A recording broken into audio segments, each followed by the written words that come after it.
sebenarnya ada China di balik konflik Amerika, Iran, Israel ini. Kenapa China? Karena Amerika dan China ini sedang berseteru hebat, sama-sama kekuatan dunia. China nyaris menyalip Amerika sebagai kekuatan ekonomi. Karena kan posisinya kekuatan ekonomi terbesar kan Amerika, yang kedua China.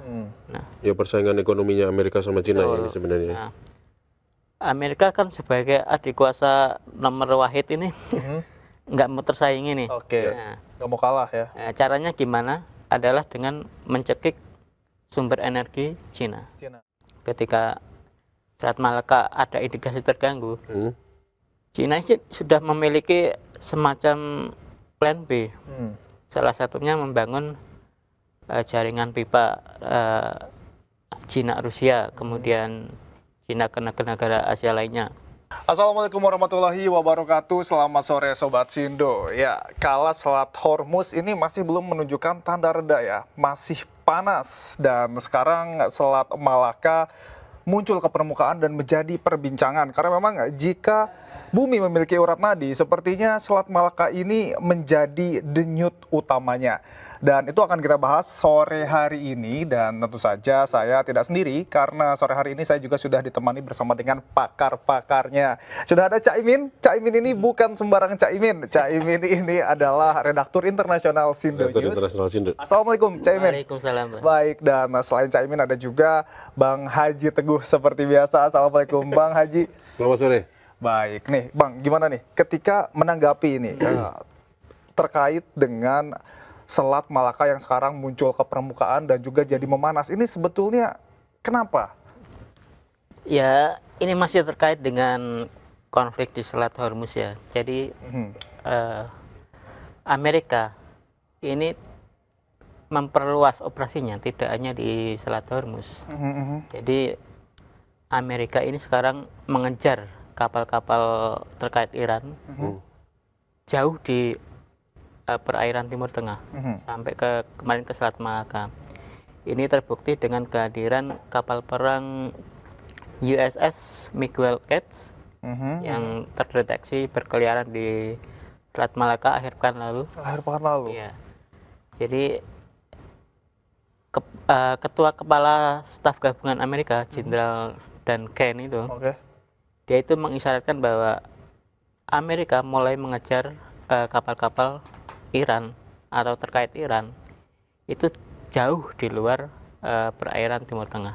Jauh di luar perairan Timur Tengah. Pernyataan itu disampaikan ketika kapal perang USS Miguel Gates itu beroperasi di Selat Malaka. Baik. Tapi mungkin sebelum kita lebih lanjut dan lebih jauh lagi, mungkin sebelumnya kita lihat dulu ada VT ini terkait dengan situasi Selat Hormuz saat ini mungkin ya, Bang. Situasi Hormuz terkini ya. Situasi Hormuz terkini.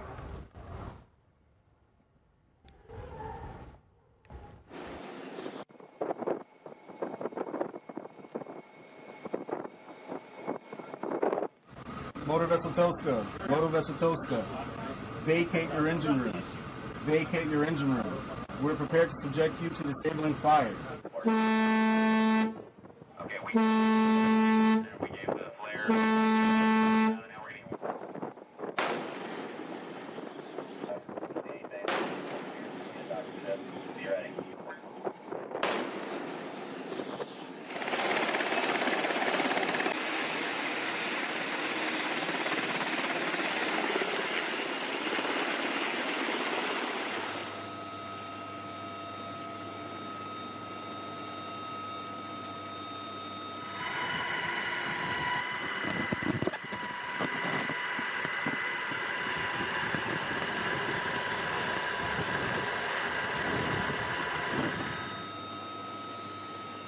Ke sana. Ditembaki dulu di ruang mesinnya, terus awaknya kapal Amerika.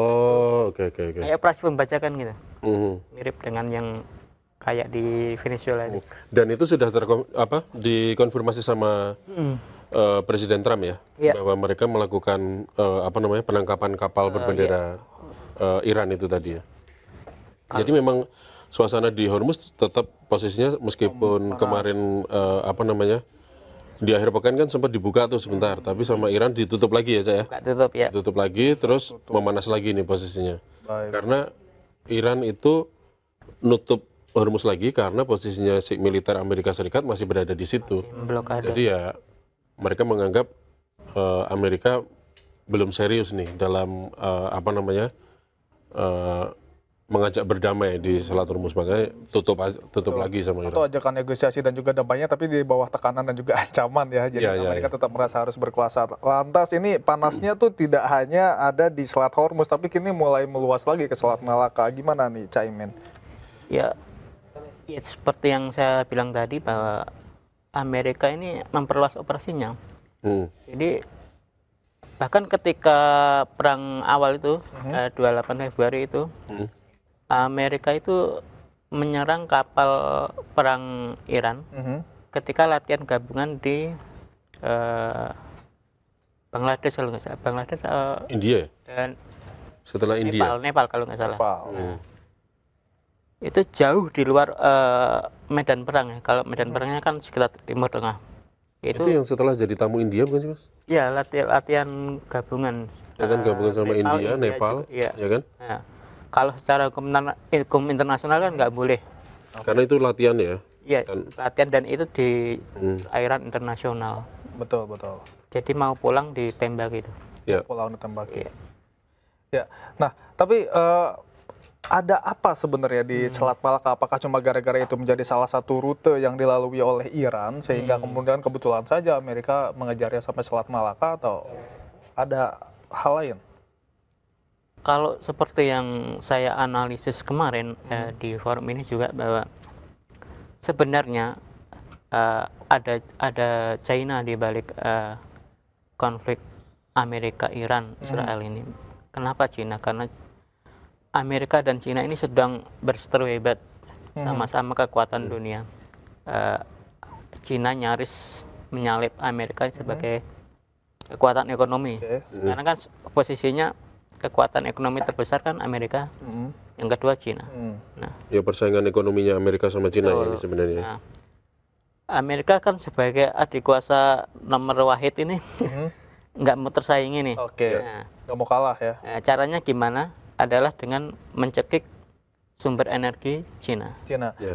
Dan memang Selat Malaka ini tuh menjadi salah satu tulang punggungnya Cina, atau Cina ini sangat bergantung dengan Selat 40 sampai Malaka. 60% energi Cina dari sana ya? Betul. Dari Selat Malaka ya? Lewat situ. Kemudian 80% malah ya, Mas ya?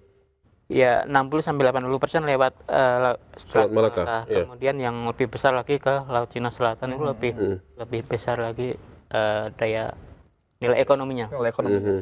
Tapi memang sempat juga ada kabar bahwa Cina juga ini sebetulnya sudah membuat jalur-jalur alternatif lain. Apakah itu tidak efektif atau memang seperti apa nih? Iya, ini sebenarnya sudah diantisipasi ya ketika pendahulu Xi Jinping, siapa sih presidennya? Ya, presiden yang sebelumnya ya? Sebelumnya yang sudah meninggal itu, dia mengenalkan narasi yang namanya dilema Malaka. Dilema Malaka. Dilema Malaka itu bahwa Cina itu kan selama ini mengendalikan Selat Malaka. Nah, bagaimana kalau Selat Malaka ini suatu saat terganggu? Itu sebenarnya semacam prediksi waktu itu ketika dia masih hidup ya. Nah, sekarang terbukti kan ketika Selat Malaka ada indikasi terganggu, Cina sudah memiliki semacam plan B. Salah satunya membangun jaringan pipa Cina Rusia, kemudian Cina ke negara Asia lainnya.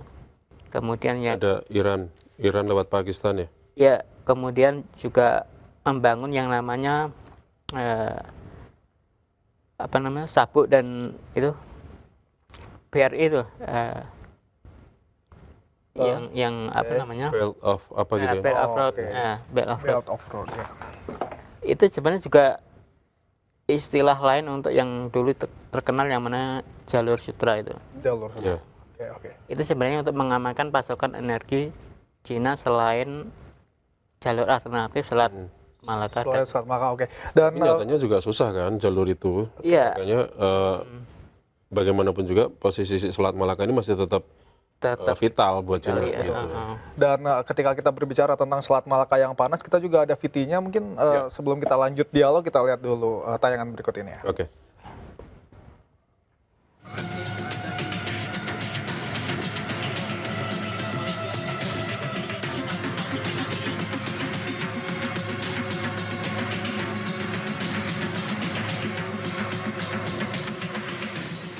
Militer Amerika Serikat meningkatkan tensi di kawasan ASEAN dengan mengerahkan armada pemburu kapal-kapal tanker Iran.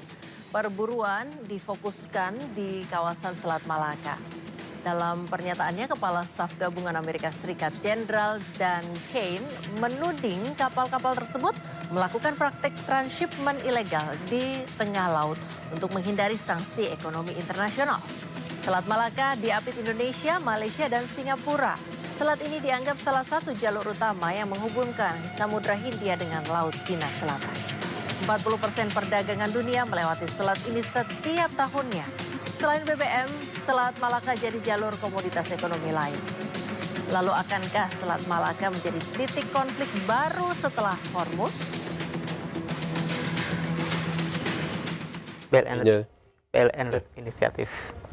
Itu tadi situasi di Selat Malaka ya, bagaimana si Amerika mencoba memburu kapal-kapal Iran itu, yang dengan tudingan mereka kalau di ini tuh terkena sanksi. ya menghindari sanksi internasional, dia menjual minyaknya itu dari kapal ke kapal gitu, jadi perdagangan gelap ya, alasannya seperti itu. Nah tapi sebenarnya ini bagian dari pengawasan Amerika terhadap Selat Malaka. Dia lebih memperketat, lebih memperdalam lagi pengawasan itu dalam rangka yaitu tadi mengawasi jalur minyak menuju ke Cina. Gitu. Oke. Dan ini sejauh apa sih kontrol Amerika nantinya bisa betul-betul mengendalikan Selat Malaka? Ini sebesar apa potensi itu? Sebenarnya kan Selat Malaka ini kan sama dengan Selat Hormuz ya, sama-sama jalur internasional. Nggak boleh ada negara satu sama lain menguasai jalur itu, nggak boleh. Itu diatur namanya hukum laut internasional atau UNCLOS. UNCLOS. 1982. Nah, UNCLOS ini Amerika kan selama ini mengkampanyekan kebebasan bernavigasi, ya kan? Seluruh jalur internasional boleh dilewati, dan Amerika kampanyenya nggak main-main ini, mengerahkan kapal perang, siapapun yang menguasai jalur internasional ditindak, tembak beneran istilahnya gitu kan. Nah paradoksnya atau ironisnya, Amerika ini bukan negara penandatangan UNCLOS. Justru Cina ikut meratifikasi UNCLOS.